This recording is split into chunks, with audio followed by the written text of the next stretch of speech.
Once upon a time, in a vast and scorching desert, there lived a young boy named Amir.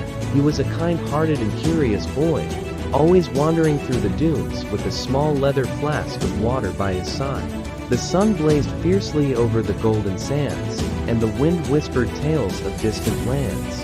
One day, as Amir was walking near an old, weathered path, he saw a figure in the distance, slumped under the shade of a single, withering tree.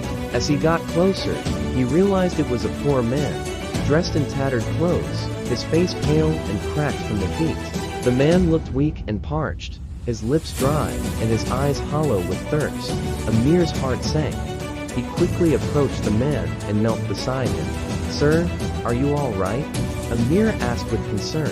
The man weakly lifted his head, struggling to speak. "Water, please, just a sip." Without hesitation, Amir opened his small flask, though it was almost empty, and gently poured the cool water into the man's mouth.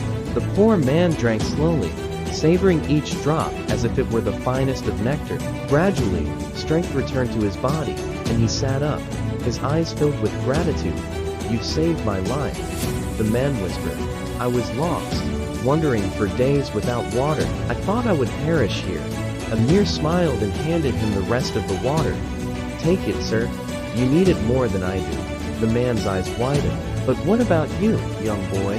The desert is unforgiving." Amir looked towards the horizon and said, "I believe that kindness is like water in the desert. It finds its way back to those who give it." The man nodded, touched by Amir's words. He finished the water and, with the boy's help, stood up. Together, they walked towards a distant oasis, the man leaning on Amir's shoulder for support. As they journeyed through the desert, the boy's small act of kindness grew larger in their hearts, like a wellspring of hope amidst the endless sands. And so, the boy who gave water to the thirsty poor man found that sometimes, in giving, we receive far more than we could ever imagine.